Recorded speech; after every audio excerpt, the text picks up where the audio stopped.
Today on 2.5 Geeks, we're going to be talking about the Nexus 9, the iPad Air 2, Windows 10, and a lot more. Stay tuned. It's rocking the benchmarks. We're going to up the ante a little bit. Processing power, I kind of understand this. Hey, welcome back. I'm Andrew Zarian, and this is 2.5 Geeks. We hang out, we talk about technology, we talk about hardware, we talk about software. There's so much happening in tech, so let's go right into it. I'm going to introduce the co-hosts, the panels, the hosts of the show. Dave is with me. How you doing, Dave? Good. How you doing, Andrew? Not bad. Not bad. It's been a crazy couple of weeks. Indeed. A lot of announcements. And, of course, Marco's with us also. How you doing, Marco? I'm doing pretty good. How you doing, brother? Good. I saw your tweets, man. You're losing a lot of weight. I'm trying. I'm down a little over 40 pounds so far. That's I got a unbelievable. long way to go. That's unbelievable. Fighting weight. Yeah, you're getting ready. You're getting ready for fighting weight.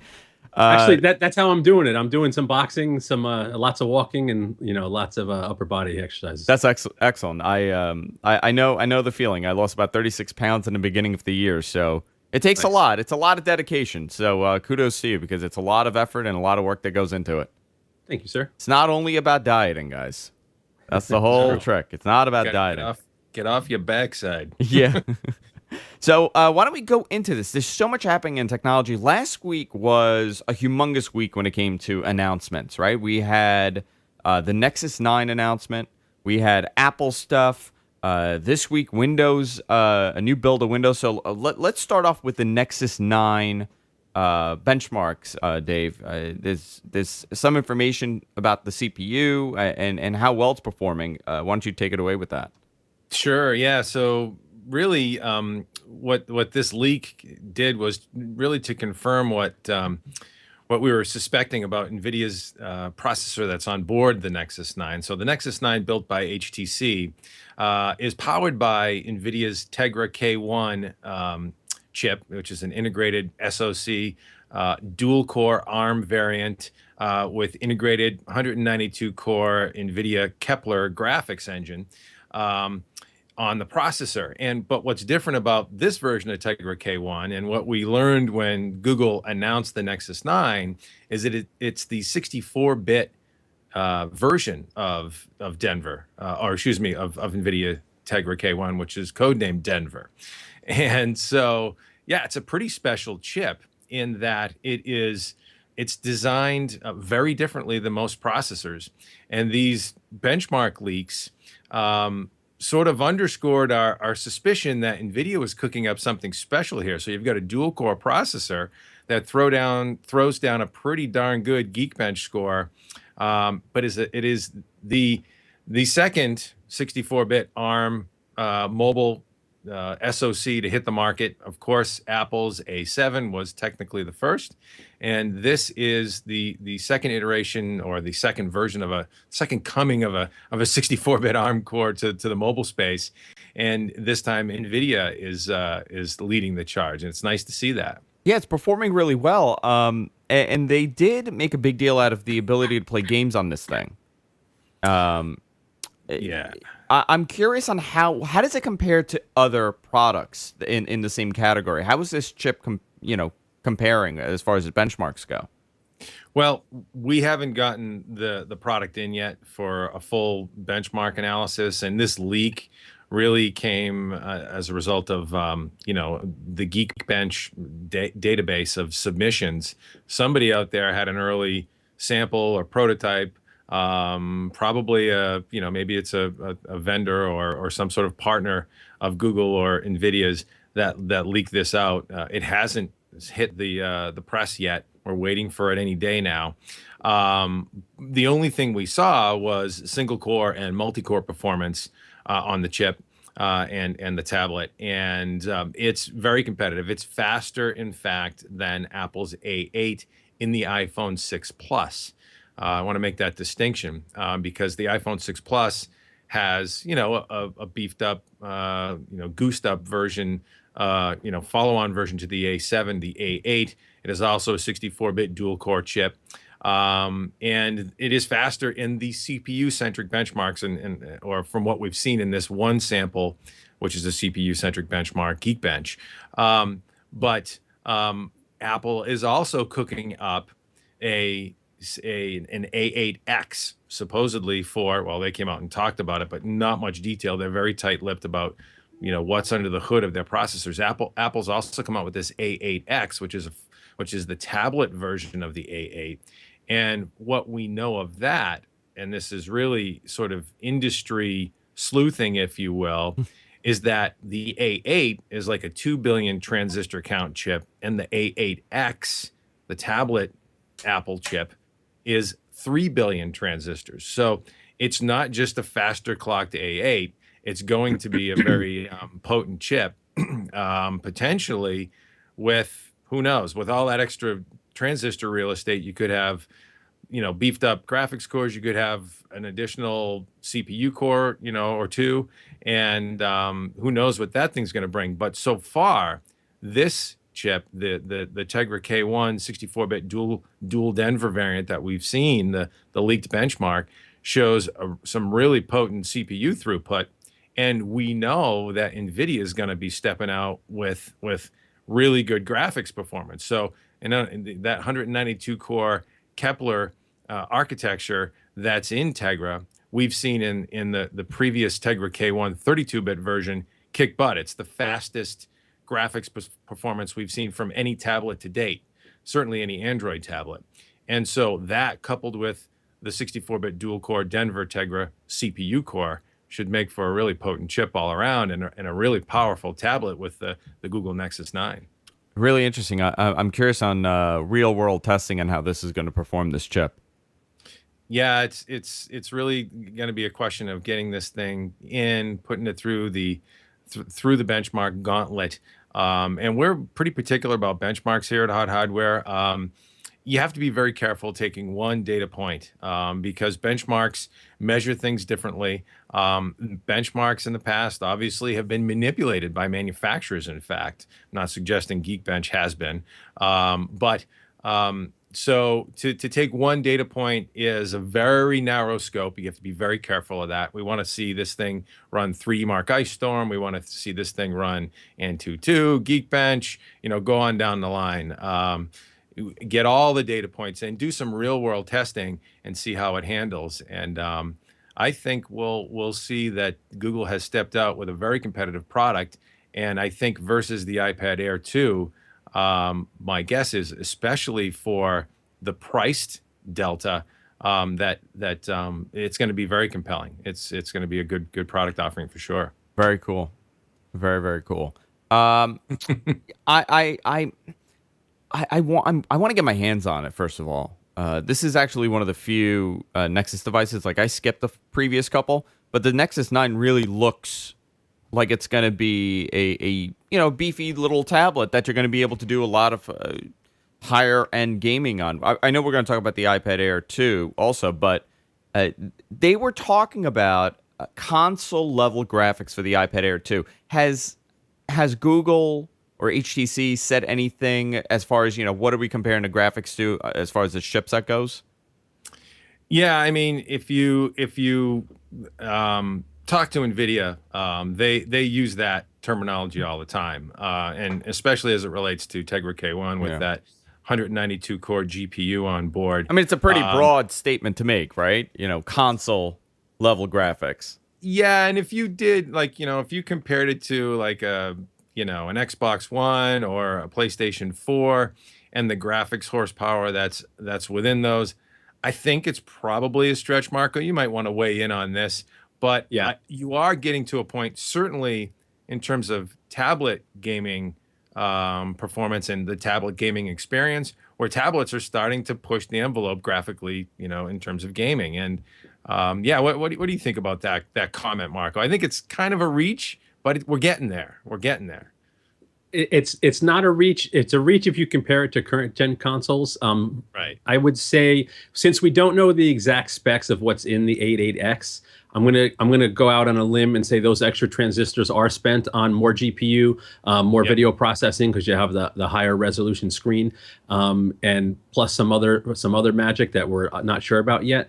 But the other thing to consider is the software side, and with Google working closely with NVIDIA, and I'm sure Dave will agree, in the PC ecosystem, very few companies are as adept at optimizing as NVIDIA. They seem to be able to wring every last drop of performance from their stuff. So looking at the Shield tablet and knowing what its specs are, and it's got the same Kepler GPU, it's got capabilities, roughly on par, perhaps a little better than previous gen consoles, but not quite as powerful as the current gen consoles, the Xbox One and PS4. Since we're on the gaming topic, Marco, I want to talk to you about this Lenovo Eraser X510 gaming PC. This is a beautiful looking PC. Yeah, so this is one of those. Lots of times we put up a review of a gaming PC, and immediately the reaction from the community is, "Wow, too expensive, crazy, pricey. Who's going to spend thousands of dollars on that? I could build it cheaper." Blah blah blah, and all that's true. As a do-it-yourselfer, I love to do it myself as well. But the bottom line is, some folks don't want to do it themselves, and lots of folks don't have those huge budgets. So Lenovo put out this Eraser X510, and it's an upper mainstream gaming PC. So the model that we looked at had a Intel Core i7 4770K processor, so the second fastest processor in Intel's stack there. NVIDIA GeForce GTX 760, 16 gigs of RAM, and a 1 terabyte hard drive paired to an 8 gig SSD for caching. Now, all of that came to about $1349. So a slight premium, but you also have to consider that this is a completely custom enclosure that Lenovo wrapped everything in. And there's a one button overclocking. There's literally a button on the front, you press it, and it takes that processor from 3.5 gigahertz to 3.9.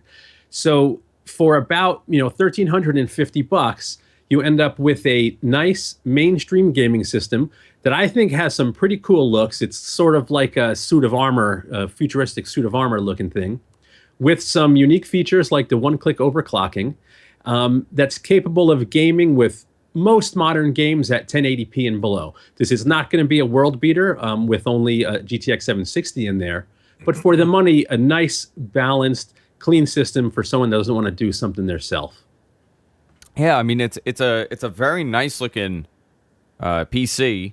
The first thing you see is the case. Obviously, it's a good job. And what's the price range? Because the one you guys tested was about $1,350. What does the price range go on this device?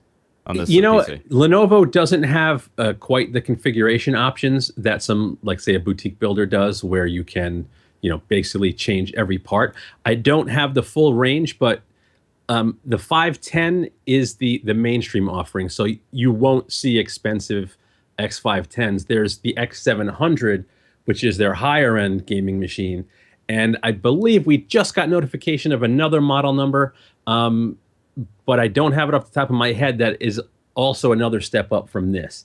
So instead of kind of giving users the choice to change components across the system, Lenovo has different system categories because they sell in much greater volume than some of the boutique builders. Interesting. I'm curious to see who's buying this. Who's the target audience for this? Obviously, it's not the people that are going to go and do it yourself and build it yourself. But at $1,300 or $1,400, as far as the price range goes, I'm curious on who's the target. And if you are gaming, people have this idea where if you're a gamer, you're going to be able to build it yourself. You're kind of a little bit advanced, but there is a group of people buying these devices. Oh yeah. Yeah, I think personally, I think, and this may be my own biased opinion, there's sort of a shift going on in the gaming community where no matter where you go now, if somebody's talking gaming, you hear the term PC master race thrown around, and lots of, console gamers have really matured in this last generation. So the average age is much higher, and I think gamers are making more sophisticated choices. So I think, $1,350 might sound like a lot of money, but if you look at an Xbox One at $500 plus a couple of games plus an extra controller, yeah, you're at $700-800 already. So I don't think it's a stretch to expect some of the more mature gamers to throw a couple $100 down, additional couple $100 down to kind of get into PC gaming. And this is the exact kind of, I'm not going to say entry level, but a relatively affordable entry point for PC gaming. For a very good PC, you know, Exactly. for something that's really good. Right, not a world beater by any means, but it will be, you know, more than enough for somebody just looking to get into PC gaming and have a competent PC as well. Sure. From PCs, we're going to go to Apple now because Apple has these. Listen to this. These transitions are going great for me today, guys. I'm able to kind of flow all this in. Apple's joining the 5K revolution. People assumed it was going to be a 4K display, but they're skipping totally. They're jumping ahead and going to 5K with their new iMac. It's a 5K iMac. Resolution is 5120 by 2880. Remember, the 5K isn't for the content. It's actually for the screen real estate that's needed when you're editing and you're doing stuff like that. But this is a beautiful display. I have not seen it in person, but every single person I have spoken to that has actually played with this computer, they say the display is stunning. Can I make a quick comment, Dave, before you take this over? Yeah. Don't you just love how after Apple's announcement, you know, the company that sort of coined this post-PC era, after last week's announcements, everybody's talking about their new PC. Isn't that just awesome? He says with dripping with sarcasm. You know, it does sort of strike me that Apple, you know, finds a way to make headlines, and they certainly have a very passionate consumer user base. And, you know, when they come out and say, hey, our iMac isn't just 4K, it's 5K, and heck, let's just go to 8K. You know, there's buzz that's surrounding that just because it's Apple. No question about it. You know, Andrew, you sort of stole a little bit of my thunder there, buddy, but you hit the nail on the head when you said, yeah, 5K is for the desktop resolution. There is not going to be much, if any, 5K content that you're going to, you know, play on this thing, that you're going to stream, or that, you know, you're going to, you know, fire up a 5K Blu-ray or whatever. It just isn't there. But certainly the resolution, the pixel density on a 27-inch panel, it is gorgeous. And Apple historically has done very well with displays. They know how to find that sweet spot in terms of balancing brightness and contrast, and just really know how to deliver a beautiful display. So you got to give them credit where credit is due there. No question. I haven't seen one personally yet, but no question this thing's probably strikingly gorgeous if you're a pixel snob. I mean, and iMacs generally, or you know, Mac desktops generally have been used in places where folks are very much pixel snobs. You're a lot of times they're graphic artists or they're video production folks. I mean, you probably got a fair amount of Apple going on in your studio there, right? And yeah, so it makes a lot of sense for the user demographic. The other thing that Apple was smart about, that they needed to be smart about when you're talking about claiming 5K of usable real estate, right, is they actually powered this thing reasonably well, especially for an all-in-one. The iMac is, and certainly there's plenty of all-in-ones in the PC Windows side of things, right? Plenty of those. They tend to be built on the PC side a lot with mobile notebooks sort of architectures that keep power and heat down. But Apple outfitted this thing with a 3.5 gigahertz Intel Core i5 quad-core CPU, so strong CPU, 8 gig of RAM, DDR3 1600 specifically, a 1 terabyte Fusion drive, which is a combination of, you know, flash SSD, you know, a little bit more Apple buzzword there. It's Fusion. It's yeah, it's an Apple, you know, it's a hard drive with SSD cache, you know, not, you know, unique, but, you know, again, they have a good way of tuning things there as well. The storage subsystem is probably pretty nimble. And then AMD's Radeon R9 290 M290X, which is a mobile GPU with 2 gigabytes frame buffer. So you've got a solid, discrete GPU and graphics engine with its own frame buffer, 2 gigabyte frame buffer, you know, GDDR5 memory for the frame buffer. And it can, this thing, you know, that's at the base, and this thing can run all the way up to a Core i7 quad core with 32 gig of RAM, 1 terabyte SSD, and a 4 gigabyte Radeon R9 M295X. So no joke, can also be configured with some pretty potent hardware to power that 5K display as well. It's not cheap. I mean, base is what, 25. Yeah. Yeah, 24.99, 2,500 bucks. High end is 43.99. But 5K display, some pretty potent internals, not bad. If we were to talk about pricing for just the display alone, and you guys would know better than me, how much would a 5K display be? $1,000. There aren't any right now. Aren't, yeah. So there's I mean, but the, so 4K. there's at the low end of 4K displays, you have, from 550 to 800 bucks for a entry level 4K on up to about 1,500 for some of the better, IGZO based 4K displays. Not knowing what kind of, Dave, do we know what kind of panel technology is in there? Is it IPS? Is it IGZO? Do they say? Yeah, I don't know. I got to believe I'd be surprised if it's IGZO at 5K. I mean, so maybe. Assuming Apple is using one of the, more desirable display technology, I would say the display alone's in the $2,000 to $3,000 range. Yeah, at least. Yeah. So, 1,500 maybe. So we're talking, it's actually not a bad deal if you think about the fact that you're getting this display and the components and for 2,500 bucks. Yeah. Yeah, and I would like to see somebody like, the folks at Dell, Lenovo, whoever, maybe it's HP. Certainly they've done pretty well with all-in-ones. I'd like to see what the Windows side of the house can do with this thing as well, because we've seen some all-in-ones that have come across from the Windows side of things, with offerings from these major players, major brands, and they tend to, sort of strike this happy medium, this balance of the mainstream consumer that wants an all-in-one for the family, right? And maybe you've got a 1080p panel or something like that, nothing crazy on the display.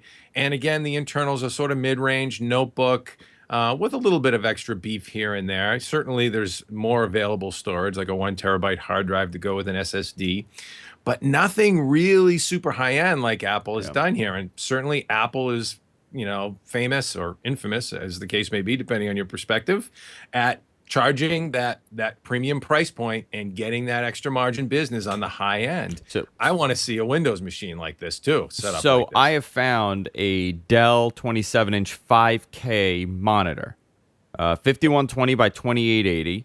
It will be going on sale before Christmas for 2,500 bucks. There you go. Wow, good find, man. You're quick. Yeah, we posted on that. Sure. I'm not sure what kind of panel is in that either, but considering how rare 5K panels are, the panel inside that Dell display is probably coming from the same manufacturer as the panel inside the iMac. Interesting.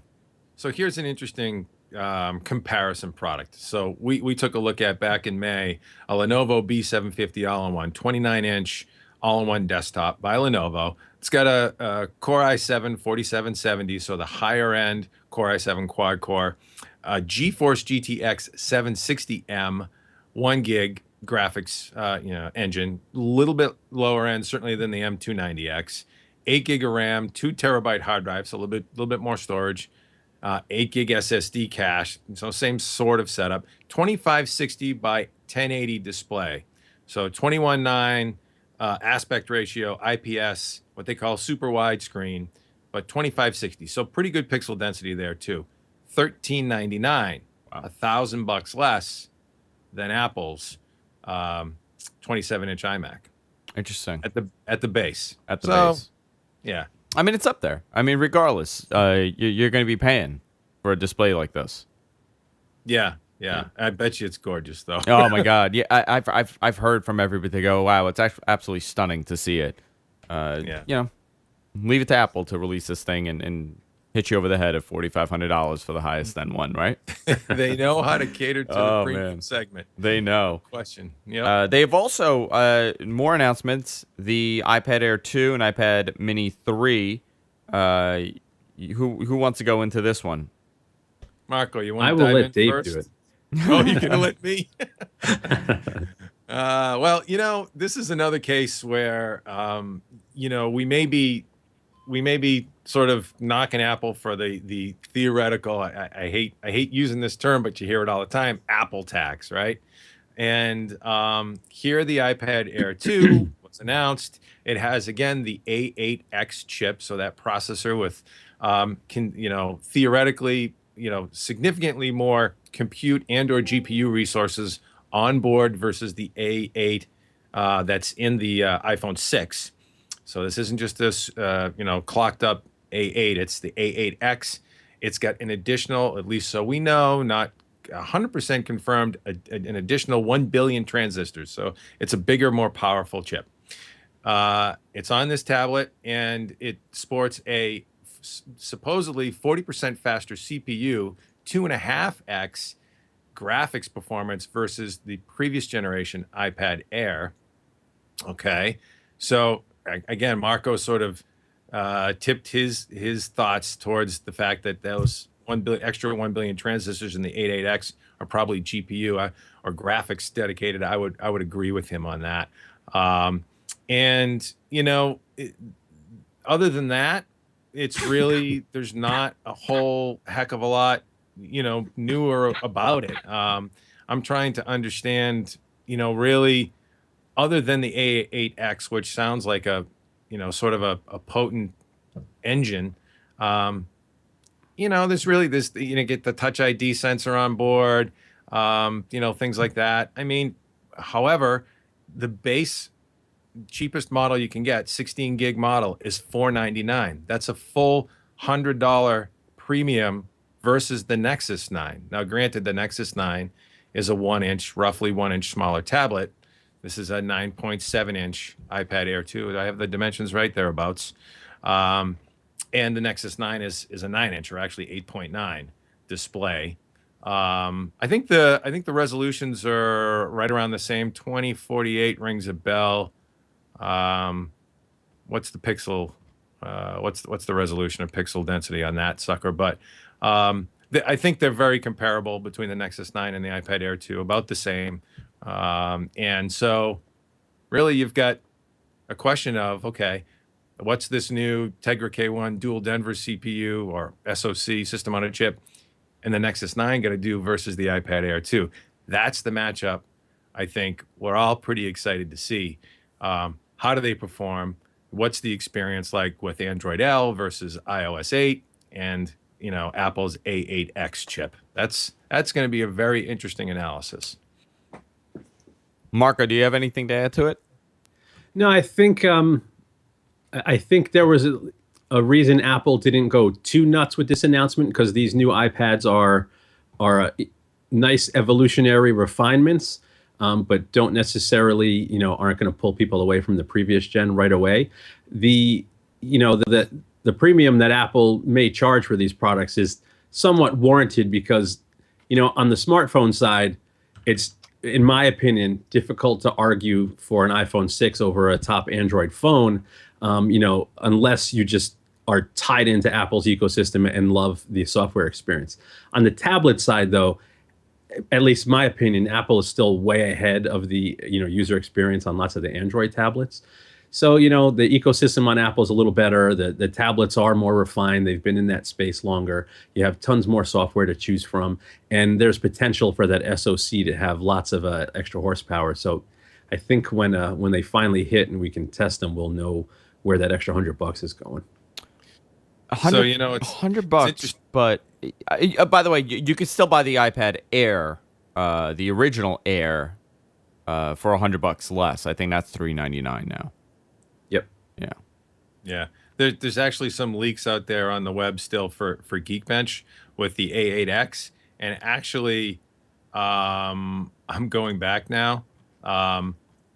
It looks like the A8X could, in fact, be more potent than the NVIDIA's Tegra K1 dual Denver CPU, at least from a CPU performance perspective. It looks like single threading's about on par, but the Geekbench multi-core score for the iPad Air 2 was north of 4,000, and the dual Denver NVIDIA Tegra K1 is right around 3,000 and change.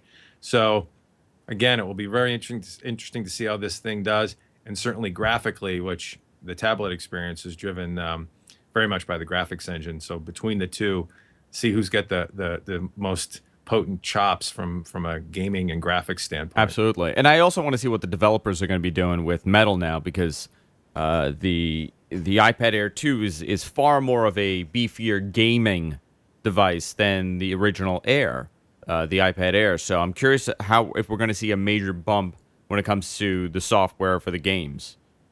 Yeah, I do have to hand it to Apple again for getting things thin. I mean, the things like, what is it, 0.6 millimeters thin. It is just, do I have that right? It's just crazy thin. I mean, it's sick how thin the device, how it is. I think it's 6 millimeter and 0.6 6 millimeter, not thinner 0.6. than the last I didn't one. mean to say 0.6. Yeah, it's 6 versus the average 7 to 8 millimeter tablet right now. That's kind of the range that most tablets are in right now. So it's really thin. Yep. So I want to talk about Windows 10, because it seems like this is right before we were waiting for Marco to come on, and Dave and I just went into this. We were just talking about Windows 10. Marco, you are using Windows 10. You have been playing around with it. I have yet to install Windows 10. But I've been reading about all the updates. I work with Paul Thurrott, and he's the Windows king. So I'm getting all the information from him, and he's telling me pretty much, if he likes it or not. But this seems like, as someone that is, I've been using computers for a while, they got it right on this one, right? I want to say yes. So I did install it. I have it installed on a test machine right over there. And we also had another editor, our editor Joel, dive a little deeper and write an article, which will be published before this podcast hits the web. So in terms of the installation and initial setup, basically it's just like Windows 8.1, super fast install. I installed it on an AMD-based system. I just plugged in a clean SSD and installed it, and it was done in literally like under 10 minutes, and it found all the hardware first try, which was fantastic. So it's super easy. If you can install any other version of Windows, you can definitely do Windows 10.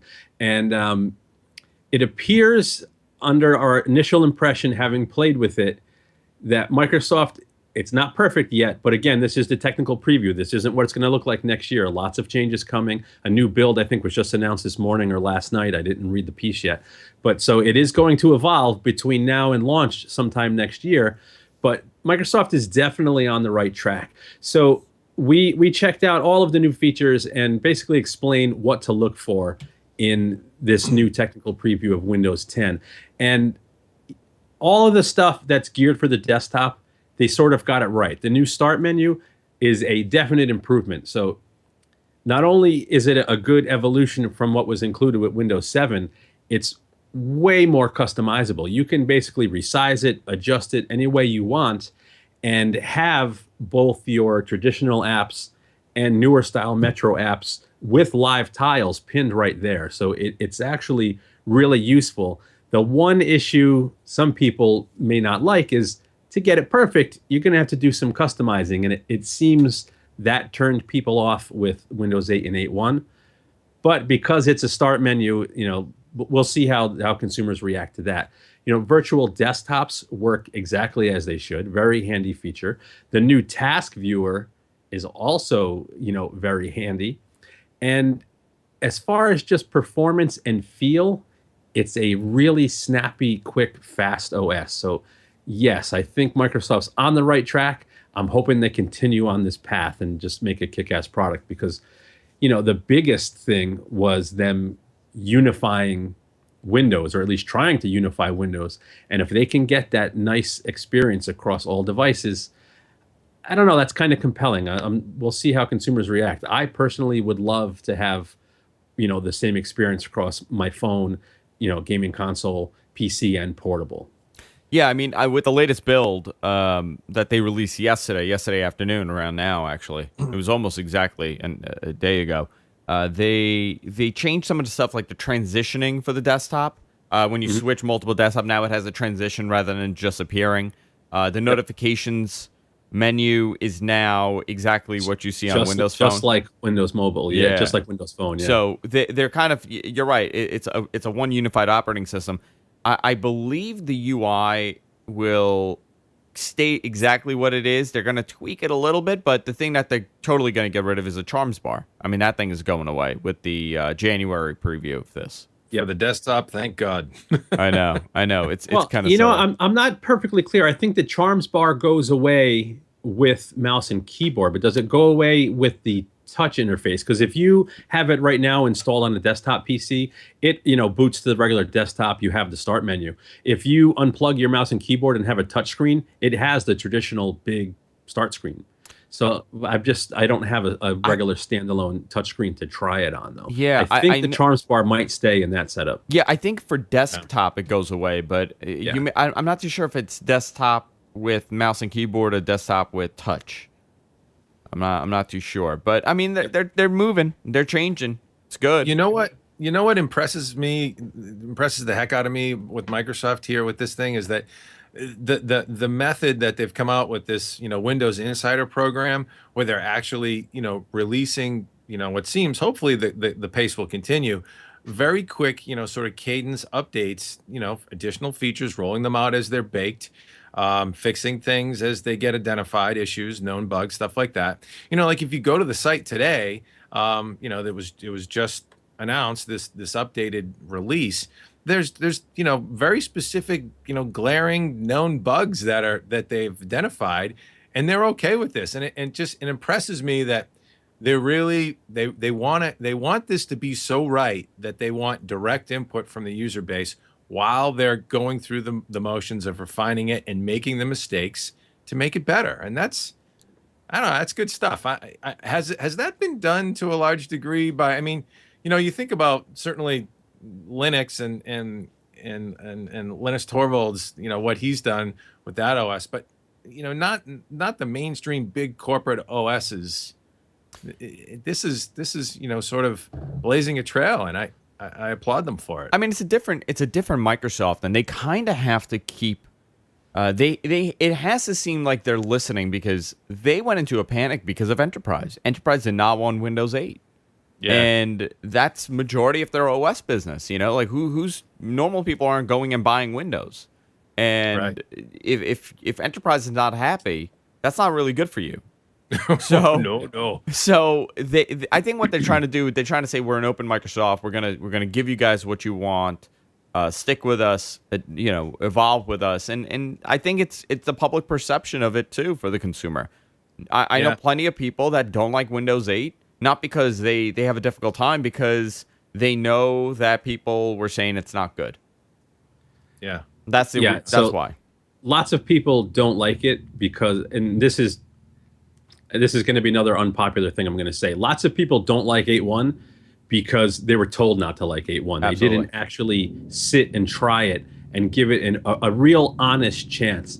Because if you look at the picture, from the 20-foot view or 100-foot view, it's better than Windows 7 basically in every way. It just has this clunky interface, the thing with the start screen. So, yeah, I think Microsoft, I'm not sure it's a different Microsoft. I think the strategy is do the exact opposite that they did with Windows 8. With Windows 8, they had that Building Windows 8 blog where they were really open about, information about the OS during its development. But if you go and look at some of those posts and read through the comments, there's thousands and thousands of comments basically saying, please don't do this, do that. Please don't do this, do that. And Microsoft said, well, we're doing this and you're going to have to deal with it. Now it's, okay, we better listen because that other way didn't work.